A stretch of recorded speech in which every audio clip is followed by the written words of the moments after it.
सुप्रभातम विद्यार्थियों, online live class में आप सभी का बहुत स्वागत। आज 20 अगस्त 2020, कक्षा 10वीं, विषय संस्कृतम। अध्ययन बिंदु है अपना, अध्ययन बिंदु द्वितीय पाठ है, प्रथम पाठ है। अध्ययन बिंदु प्रथम पाठ है जय सूर्य भारती। इसमें अपन ने 3 श्लोकों का अध्ययन कर लिया था। आज चौथे श्लोक का अध्ययन करेंगे। चौथा श्लोक, आवाज आ रही है क्या? आवाज आ रही है? बिल्कुल ही नहीं आ रही क्या? थोड़ी थोड़ी तो आ रही है।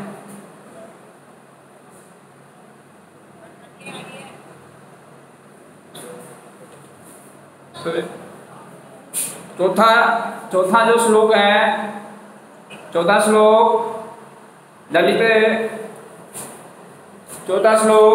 ललित कलामयी ज्ञान विभामयी वीणा पुस्तकधारिणी मतिरास्तानो तव पद कमले ऐकुंठाविषहारिणी।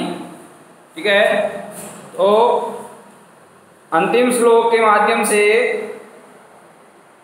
कवि सरस्वती की वंदना करते हुए ये कहता है कि ललित कलामयी ज्ञान विभामयी वीणा पुस्तकधारिणी।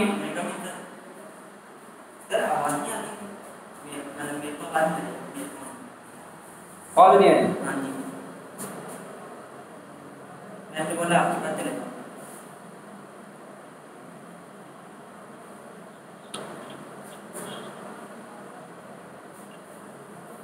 तूने वो स्पीकर को बंद नहीं करा था? तेरा कहाँ आ रहा है?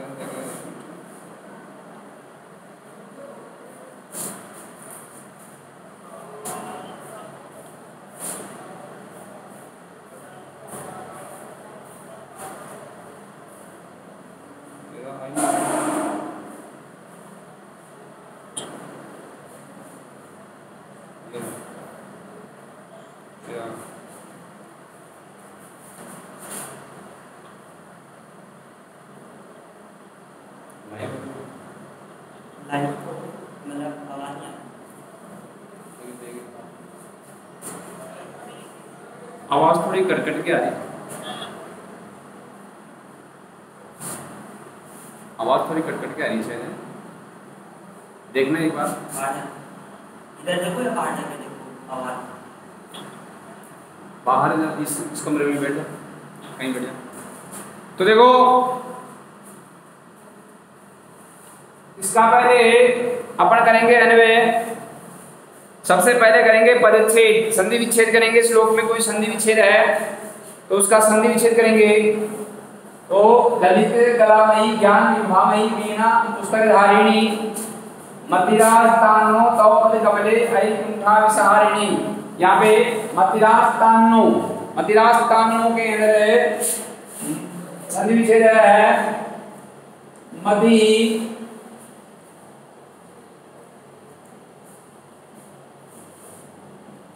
आस्ताम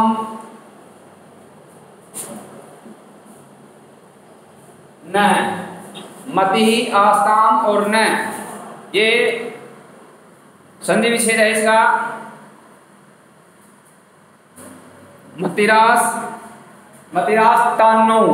मतिरास्तानो का संधि विच्छेद होगा मति आस्ताम और न।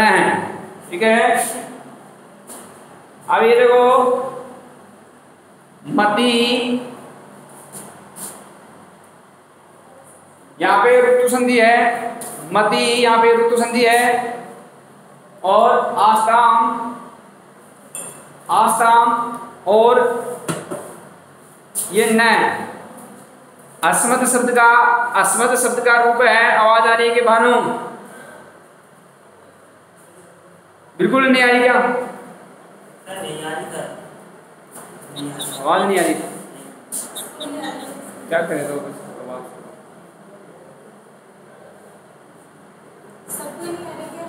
सबको नहीं आ रही।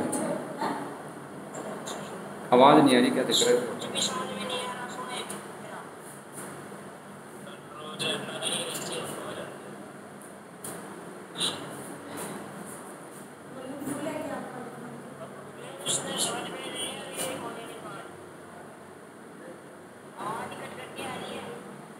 आवाज़ कट कट के आ रही है।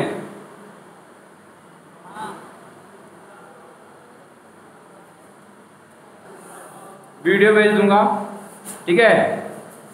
तो अब इसके अलावा और कोई उपाय नहीं है अपने पास में। तो देखो पीछे तो ललित कलामयी ज्ञान विभामयी वीणा पुस्तक धारिणी मतिरास्तानो पद का संधि विच्छेद है मति आस्ताम न, ठीक है। यहाँ पे मति ही रह का विसर्ग हो गया, और उसके बाद में आस्ताम और न। अब जब संधि करेंगे तो रह का हो जाएगा विसर्ग, इस रह का विसर्ग का हो जाएगा रह, विसर्ग का क्या हो जाएगा रह, और मैं को हो जाएगा न, ठीक है। और इसमें जो उ है उसको जाएगा उत्तर ओ। ये जो है ये अस्मत् शब्द का रूप है, न जो है वो न अस्मत् शब्द का रूप है। इसमें अस्माकम के विकल्प में बनता है न, ठीक है। तो ये है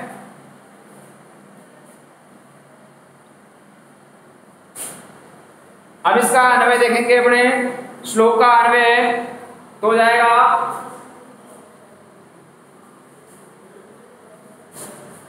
ललित कलामयी ज्ञान विभामयी वीणा पुस्तक धारिणी, ठीक है। ये ऐसे कैसे आ जाएगा? नेट आपके फोन में आपका चलाते हैं, मेरा चला खुद चलाते हैं, आपको चलेगा। ललित कलामयी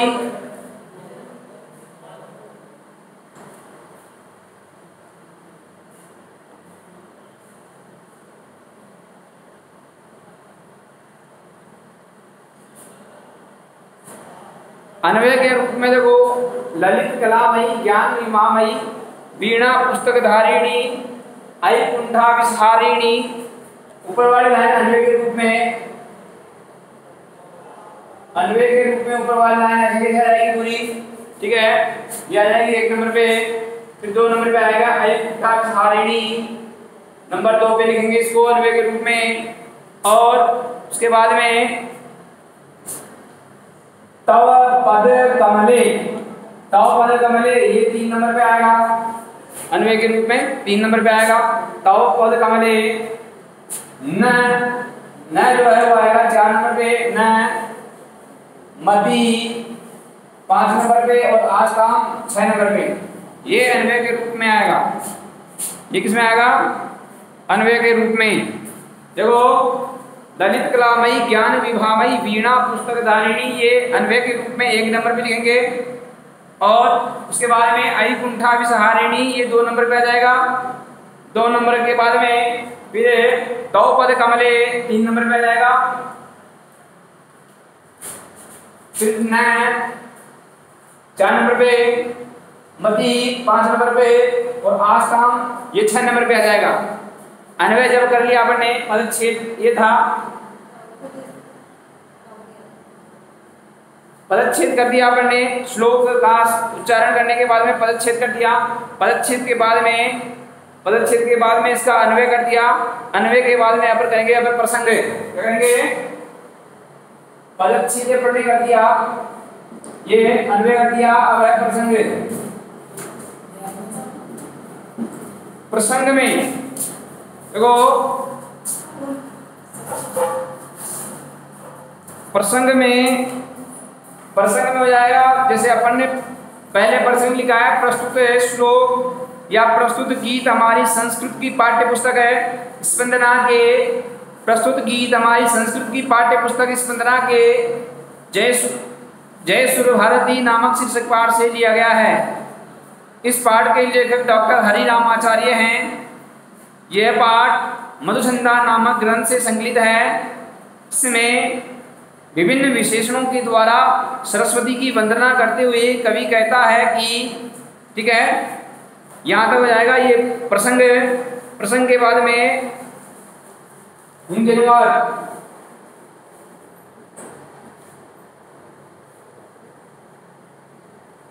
प्रसंग के बाद में हिंदी अनुवाद। हिंदी अनुवाद में आ जाएगा, हे ललित कलाओं से युक्त, हे ललित कलाओं व ज्ञान कांति से युक्त। हे ललित कलाओं व ज्ञान का विवाह का अर्थ होता है कांति। विवाह का अर्थ क्या है? कांति। हे ललित कलाओं से युक्त, या हे ललित कलाओं व ज्ञान कांति से युक्त। हे ललित कलाओं व ज्ञान कांति से युक्त। उसके बाद में कोमा लगा देंगे। कोमा के बाद में करेंगे, हे वीणा व पुस्तक को धारण करने वाली। हे वीणा व पुस्तक को धारण करने वाली, ठीक है।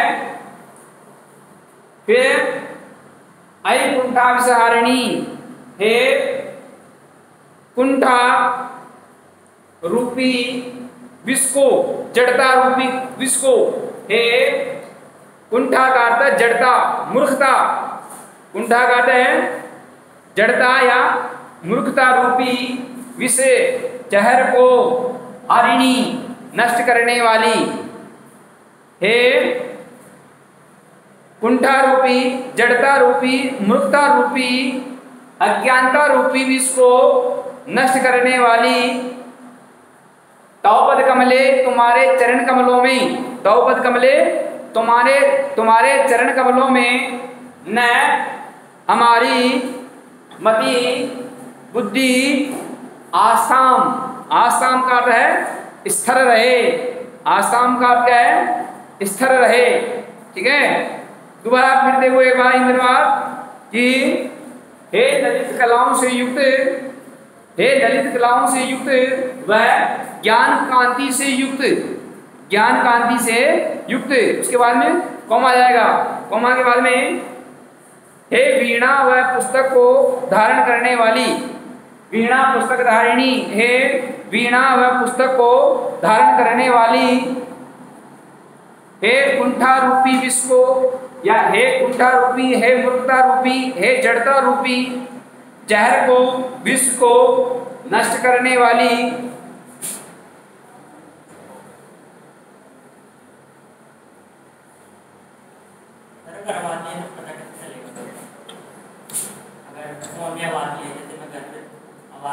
आवाज तो आएगी, मुठ का जो है उसको बंद तो नहीं करता।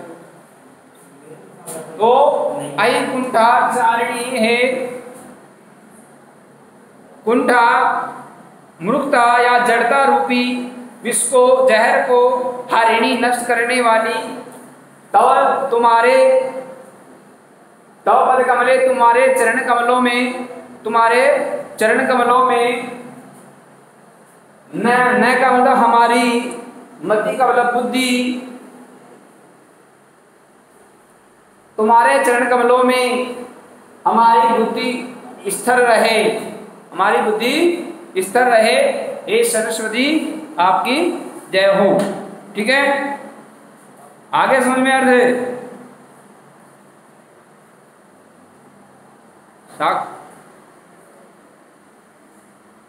अंजलि, प्रदीप, अर्थ समझ में आ गया?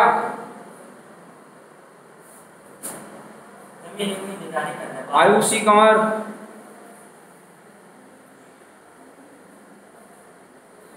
आयुषी कंवर, अर्थ समझ में आ गया?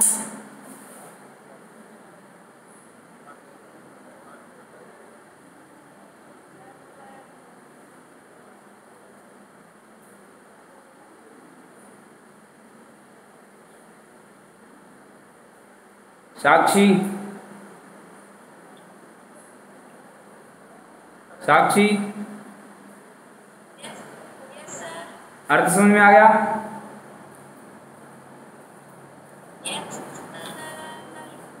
हैं? क्या हुआ हैं?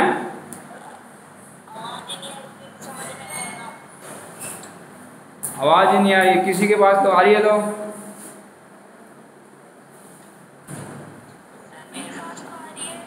आ रही है हाँ, किसी किसी के पास नेटवर्क की प्रॉब्लम है शायद, इसलिए नहीं आ रही होगा।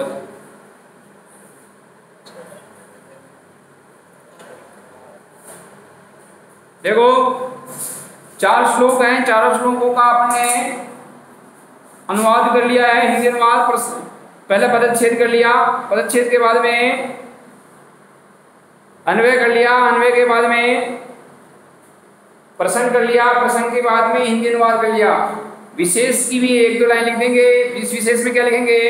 विशेष में लिख देंगे जैसे मान लो इस गीत में या इस श्लोक में सरस्वती की विशेषता का वर्णन किया गया है।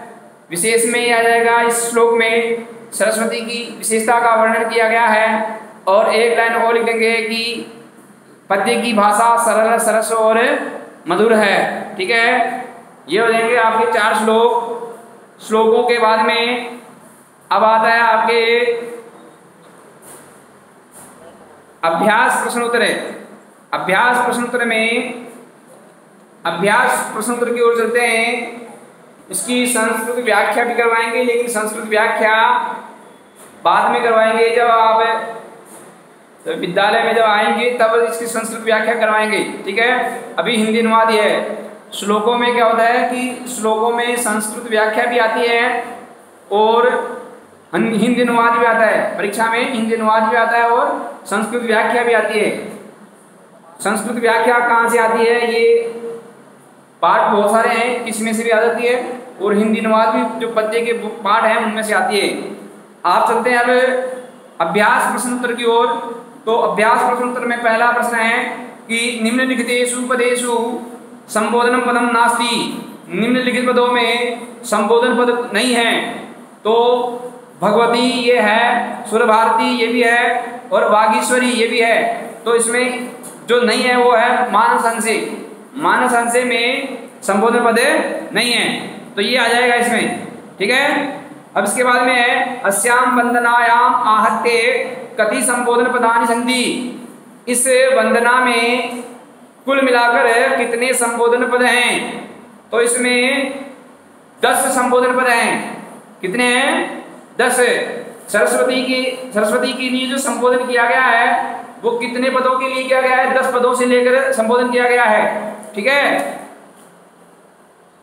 के बाद में अस्याम गीत्याम कस्या वंदना विधीयते। इस गीत में किसकी वंदना की गई है?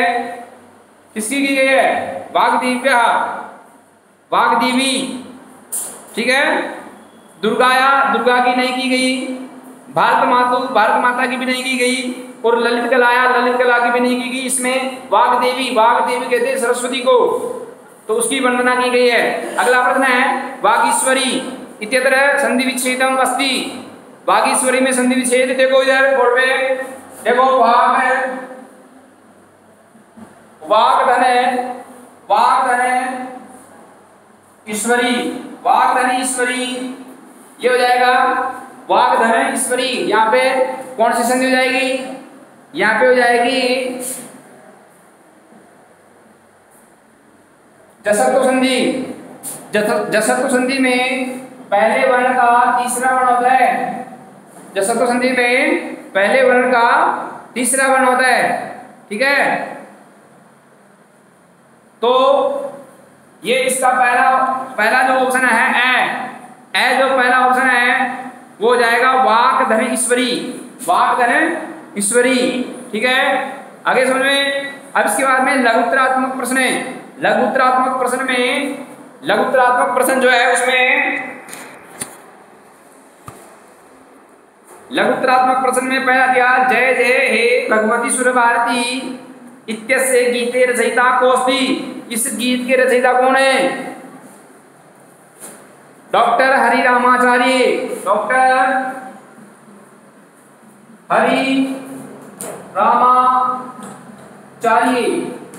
हरि रामाचार्य। ठीक है, ये इस गीत के जो हैं वो रचयिता हैं। आगे समझ में। अब इसके बाद में कति काव्य रसा संति, काव्य रस कितने बताए थे मैंने आपको, काव्य रस कितने बताए थे, रस कितने प्रकार के होते हैं, हैं? 9 होते हैं। 9 9 कौन बोला, 9 नहीं 9 9 नवरसासंति, हाँ नवरसासंति 9 रस हैं। केशांचन त्रयाणाम रसानाम नामानि निघंतु, किन्हीं 3 रसों के नाम लिखना है तुम्हारे को। 9 रस है, 9 रसों में किन्हीं 3 रसों के नाम लिख दो। तो देखो इसमें आ जाएगा एक तो श्रृंगार, श्रृंगार रस आ जाएगा, श्रृंगार, श्रृंगार है, वीर है, करुणा है। बस 9 रस है, 9 में से कोई से भी लिख दो, आपको जो सरल लगते हैं, आपको जो सरल लगते हैं वो 9 रस लिख देना है इसमें, ठीक है। इसके बाद में अगला प्रश्न है मानस हंस है, मानस हंस है इत्यस्य किम अर्थद्वयं कर्तुं शक्यते। मानस हंस, इसके क्या अपन 2 अर्थ कर सकते हैं। तो इसमें आ जाएगा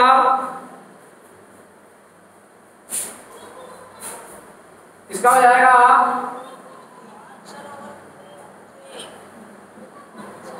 मानसरोवरस्थ हंस,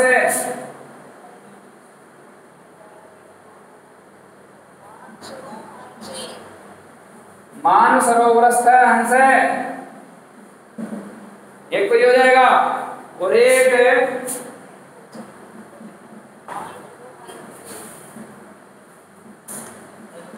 मनोरूपिणी हंसे, मानसरोवरस्थ हंस है, मनोरूपिणी हंस है। ये अपन 2 इसके अर्थ कर सकते हैं।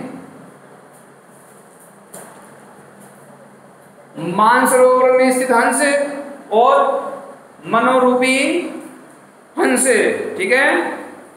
अब इसके बाद में सितपंकजम, सितपंकजम का सितपंकजम इत्यस्य पर्याय शब्दत्रयम् निघंतु। सितपंकज, इसके 3 पर्यायवाची लिखना है अपने को। तो एक हो जाएगा श्वेत कमलम,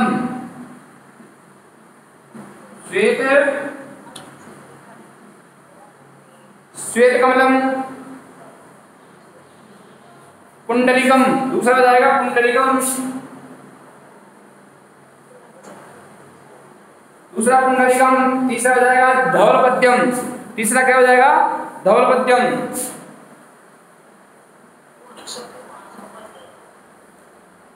धवलपद्यम, ठीक है। ये हो जाएगा इसका। अब इसके बाद में देखो निबंधात्मक जो प्रश्न है, निबंधात्मक प्रश्नों में क्या दिया है, आसीना भाव विमले इति पद्यम हिंदी भाषया अनुद्यताम। तो इसका हिंदी भाषा में अनुवाद अपन कर लेंगे, पहले कर लिया था अपन ने, तो इसको नहीं करना है। तमसि शरण्यात् रुचिराभरणा इति पद्यम है संस्कृतेन व्याख्यायाम, संस्कृत में व्याख्या कीजिए। तो इन 4 श्लोकों की व्याख्या अपन बाद में करेंगे, 4 श्लोकों की बाद में व्याख्या करेंगे, इसमें ये प्रश्न आ जाएगा, इसको भी नहीं करना है आपको, ठीक है। अब यदि कोई इस गीत को सुनना चाहता है तो आप YouTube पे जाके और जय सुर भारती टाइप करेंगे तो आपके सामने ये जो है गीत सामने आ जाएगा। जय सुर भारती का यदि आपको देखना हो तो ये गीत भी है वंदना के रूप में, और नृत्य करती हुई महिला जो है इसमें दर्शाई गई है। तो आप YouTube पे जाके और जय सुर भारती टाइप करेंगे तो आपके सामने ये वंदना, जय सुर भारती की वंदना आ जाएगी, ठीक है। ये हुआ अपना पहला पाठ पूर्ण, केवल व्याख्या बची है। व्याख्या अपन बाद में लिखाएंगे, इसको ये लिखाने का काम है व्याख्या का, इसलिए अभी मैं लिखाऊंगा तो फिर आपको समझ में नहीं आएगा, ठीक है। तो अब पहले पाठ में किसी प्रकार की कोई दिक्कत है क्या बताओ।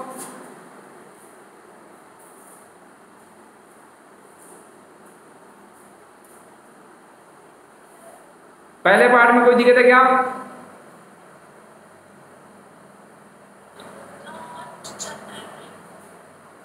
कोई बोल ही नहीं रहा।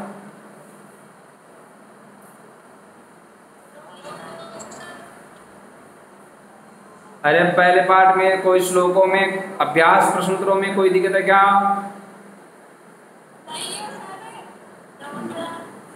नहीं है।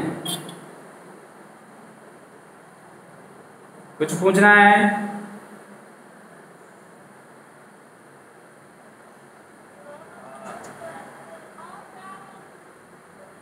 सब समझ में आ गया? संस्कृत में तो सब समझ में आ जाता है।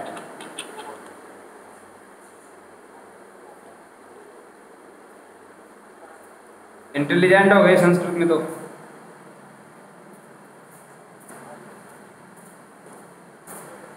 अगला पार्ट शुरू करें क्या?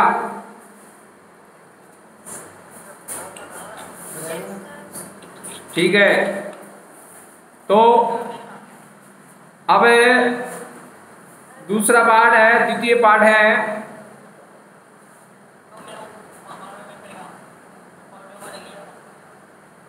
दूसरे पार्ट से पहले अपने पाठ परिचय देखते हैं।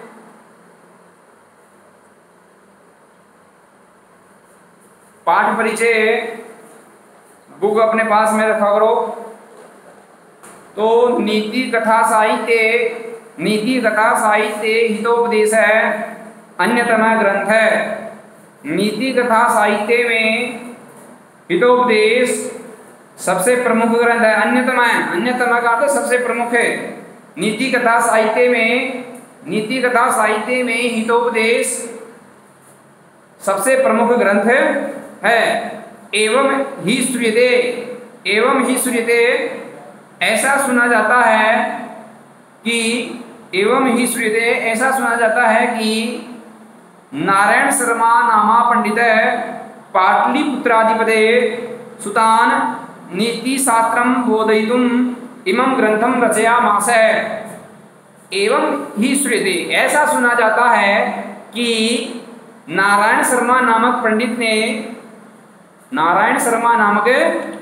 ने पाटलिपुत्र के राजा के सुतान पाटलिपुत्र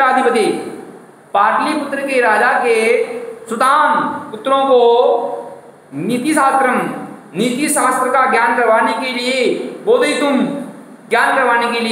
नीति शास्त्र का ज्ञान करवाने के लिए इमं ग्रंथम रचयामास, इस ग्रंथ की रचना की। ठीक है, ऐसा सुना जाता है कि नारायण शर्मा नामक पंडित ने पाटलिपुत्र के राजा के पुत्रों को नीति शास्त्र का ज्ञान करवाने के लिए इस ग्रंथ की रचना की। ठीक है, पाटलिपुत्र में राजा था, उस राजा के जो पुत्र थे उन पुत्रों को नीति शास्त्र का ज्ञान नहीं था। नीति शास्त्र का मतलब राज्य किस प्रकार से चलाना चाहिए, राज्य में इस प्रकार की क्या व्यवस्था करनी चाहिए जिससे प्रजाजन राजा से खुश रहे, ऐसा उनको व्यवहारिक ज्ञान नहीं था। इसलिए राजा के आग्रह से नारायण शर्मा नामक पंडित ने उन पुत्रों को नीति शास्त्र का ज्ञान करवाने के लिए इस ग्रंथ की रचना की। कौन से ग्रंथ की रचना? हितोपदेश नामक ग्रंथ की रचना। ठीक है, स्वमनोज्ञ प्रवाहमय शैल्या इयं ग्रंथ लोकेषु अति प्रसिद्धिम अवाप। स्वमनोज्ञ अपनी मनोज्ञ मतलब मनोरंजक, अपनी मनोरंजक प्रवाहमय शैली से यह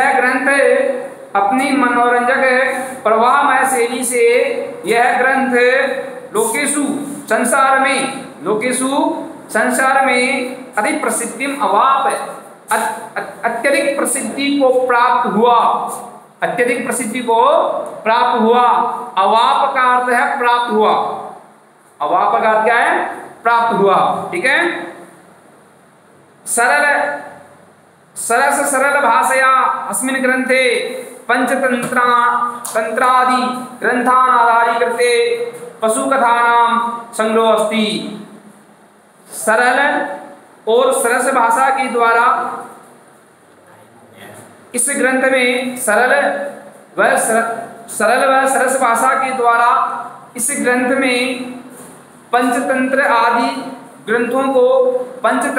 ग्रंथ को आधार मानकर पशु कथाओं का संग्रह है। इसमें पंचतंत्र जो विष्णु शर्मा की जो रचना है पंचतंत्र, उस पंचतंत्र के ग्रंथों को आधार मानकर पशु कथाओं का इसमें संग्रह है। मतलब ये जो कथाएं लिखी गई है, ये कथाएं जो है वो पशु पक्षियों को माध्यम बनाकर लिखी गई है, मनुष्य के ऊपर नहीं लिखी गई है, पशु पक्षियों के माध्यम से लिखी गई है। हितोपदेश से चत्वारः परिच्छेदा उपलभ्यन्ते।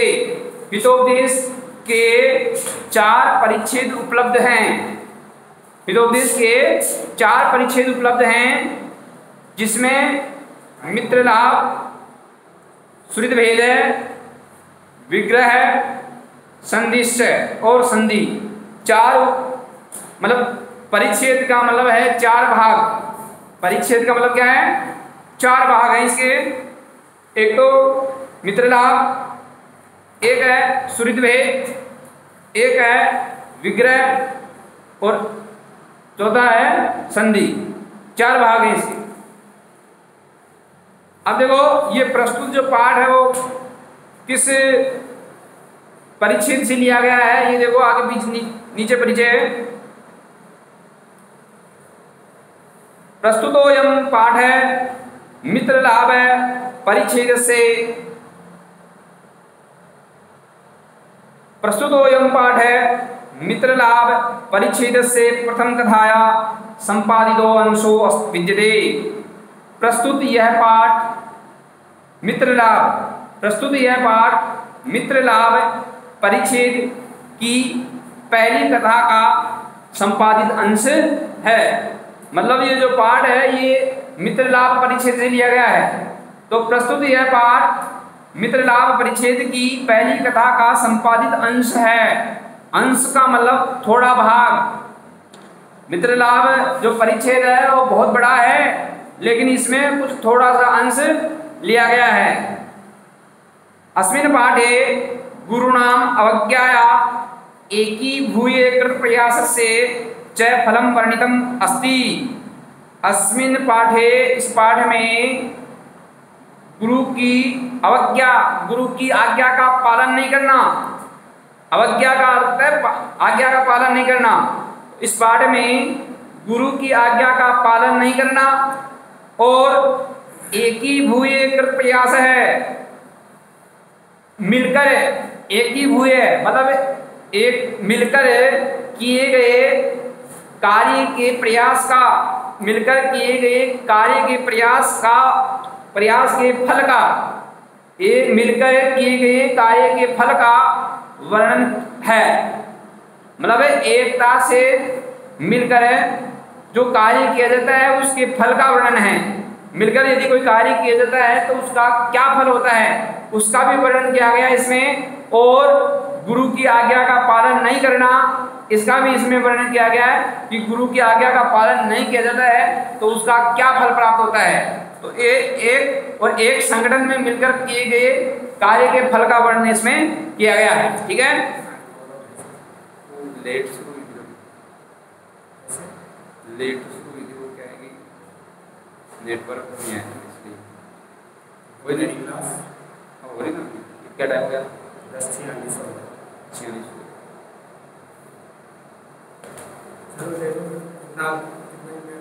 कल। तो आज अपने यहीं तक पढ़ेंगे। किसी भी प्रकार की कोई दिक्कत हो तो देख लेना आज। और पेमेंट आएगी फोन पे। दूसरा पार्ट जो है अपने कल पढ़ेंगे। पाठ परिचय, थोड़ा बहुत पाठ परिचय रह गया इसका, वो पाठ परिचय पर कल से शुरुआत करेंगे इस पाठ परिचय की। ठीक है, आज तक इतना ही। धन्यवाद।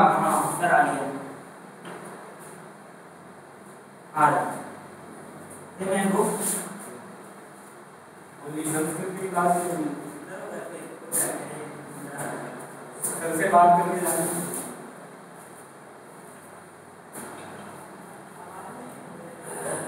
आज कैसे नेटवर्क की प्रॉब्लम थी, इतना लेट स्टार्ट हो गया।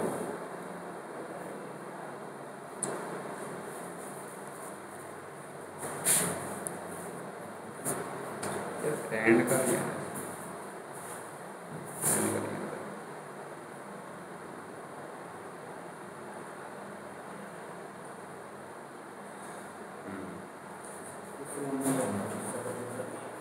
नेटवर्क की स्पीड अच्छा है, मिल के सब हाँ बिल्कुल। ये तो पर अभी खुली नहीं कर सकती।